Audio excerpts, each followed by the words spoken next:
কি অবস্থা ময়না? আজকে যাদের নিয়ে কথা বলবো বর্তমান সময়ের জনপ্রিয় বউ ব্যবসায়িক টিকটকার এবং জুয়া প্রমোটর রাহাত এবং মিমকে নিয়ে।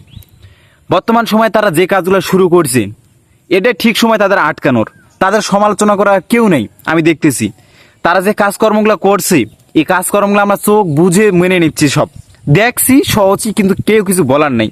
তাই ভাবলাম আজকে আমার বলা দরকার। আর আমার কথার মধ্যে যদি আজকে কোনো ভুল হয়ে থাকে তো আপনাদের জুতা আমার গাল। আমি সোজাসুজি সবটা বলে দিলাম যদি আমার কথার মধ্যে কিছু ভুল হয়ে থাকে। তো রাহাতের উদ্দেশ্যে আমি কিছু কথা বলি। বর্তমানে রাহাত কি প্রথমে শুরুতেই চলে যাই। রাহাত যখন প্রথমে টিকটক শুরু করে, তার প্রথম টিকটকটা ভাইরাল হয়েছিল তার মাকে নিয়ে। আমি কিন্তু তার অনেক আগে থেকে ভিডিও দেখি। তার মাকে নিয়ে একটা ভিডিও বানাইছিল, তখনই ওই ভিডিওটা প্রথমে ফরি হতে গেছিলো। কত মিলিয়ন, 3 মিলিয়ন মনে হয় হিট করেছিল ভিডিওটা।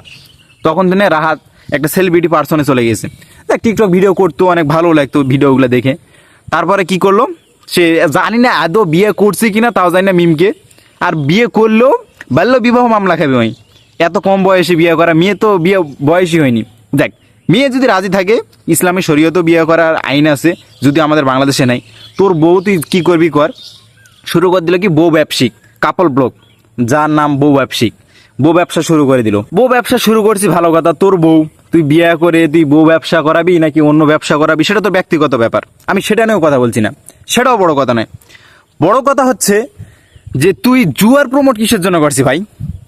তোর কি ইদানিং বউ ব্যবসাতে লালবাতি চলছে, ইনকাম হচ্ছে না? তো তুই লাইভে এসে একদিন বল যে ভাই আমার টাকা পয়সার দরকার, আপনারা কিছু হেল্প করেন। থালি নিয়ে একটা বস, আমরা যাই যা পারি বিকাশ নাম্বার দিয়ে বন্যা তো মানুষকে জন্য যেরকম ভাবে হেল্প করলাম সেরকম ভাবে তোকে হেল্প করবো। তো তুই জুয়ার জ্ঞান প্রমোট করবি রে ভাই?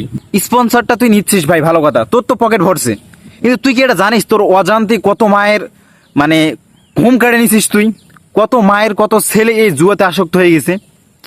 এই বিষয়টা নিয়ে আমি কথা বলতাম না, কারণ এই বিষয়টা আমার নিজেদের মধ্যে একজনের সঙ্গে ঘটছে। আমার নিজের চাস্তো ভাই, সে কি করছে, এই জুয়ার আসক্ত পড়ে গেছে। তোর এই ভিডিও দেখে জেডমিন 777 না কি যেন একটা আছে, ওটার প্রমোট ইদানিং বেশি করতেছে প্রত্যেকটা ভিডিও। এই জেডমিন 777 খেলে আমার এক চাস্তো ভাই তোর কত 4,500 টাকা লস করছে। সে এখন মানে এমন মন মরা হয়ে গেছে, খায় না, না খেয়ে থাকে সবসময়। বাড়ি তো ঠিক মতন আসে না, কারণ বাড়িতে আসলে তার মা তাকে বকবে, গেলাবে। তার বাবা তো আসেই, সে বাড়িতেও আসা ভুলে গেছে। তার মা আর এখন খুঁজছে, তো তাকে আমি খুঁজে পাইলাম। তাহলে সে বললো ভাই যে এরকম এরকম কাহিনী, যে রাহাত ভাইয়ের ভিডিও দেখে জেডমিন 777 ওই তো বলছে যে আমি কোটিপতি হয়ে যাব। আমি কোটিপতি হয়ে গেছি, যাবো না, আমি কোটিপতি হয়ে গেছি। তো আপনারা যারা ঘরে বসে থেকে বেশি বেশি ইনকাম করতে চান তারা জেডমিনে জয়েন করেন, জেডমিন থেকে বেশি বেশি করে টাকা ইনকাম করেন। আমি করতেছি, বড় হয়ে গেছি, বাড়ি করবো, গাড়ি করবো, বউ ব্যবসার টাকা দিয়ে তো আমার সংসার চলছে না। তো এইভাবে বলবি? এটা কোন ধরনের কথা রে ভাই? তোর এতদিন পর্যন্ত যা কন্টেন্ট আসলো সব মানা যাচ্ছিল। তুই বউ ব্যবসা কর, তোর মাক নিয়ে ভিডিও বানাইছি, ভালো কথা, সবকিছু মানা গেছে। তোর বউ আদৌ বিয়ে করছি কিনা সেটাও আমরা জানি না সঠিক। একদিন তোর বউ এসে বললো মিম যে আমার ফিউচার হাজবেন্ড, মানে তাতে তো বোঝা যাচ্ছে যে এখনো তোদের বিয়ে হয়নি। কিন্তু এই কাহিনীগুলো কিসের জন্য করতে পারছিস ভাই? তোরা আমি সোজা সাপটা বলি, কথা শোন। যদিও তোর কাছে এই ভিডিওটা যাই না যাই আমার কিছু জানার নাই, কিন্তু এই ভিডিওটা যারা যারা দেখতেছেন ভাই তাদের উদ্দেশ্যে আমি বলি, তো ভিডিওটা বেশি বেশি করে রাহাতক মেনশন করেন। আর দ্বিতীয়ত কথা হচ্ছে যে আপনারা এই রাহাত নামের এই যে ভাইরাসটা বর্তমানে ছড়াচ্ছে, তাক সবাই এড়িয়ে চলেন। তাক নিয়ে কিছু কিছু না হলেও কিছু কথা বলেন। আমার কথা যদি কোনো ভুল হয়ে থাকে তো আপনাদের জুতা দিয়ে আমার গালে মারবেন, ঠিক আছে?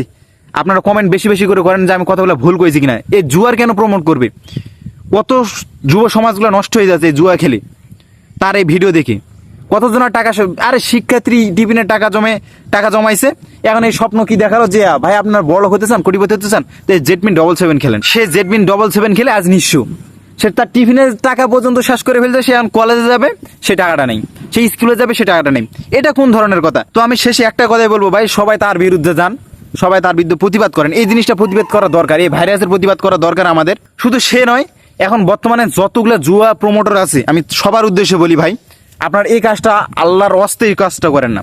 আপনার জন্য আপনার লাভ হচ্ছে, কিন্তু আপনার জন্য কত পরিবার যে ধ্বংস হয়ে যাচ্ছে, কত যুবক যে ধ্বংস হয়ে যাচ্ছে, মানে কত যুবক শুধু নয় পুরো সমাজের মধ্যে এটা একটা ভাইরাস চলে আসছে। সবাই এগুলো বাদ দেন ভাই। তো আপনাদের কি মতামত কমেন্টে জানাবেন।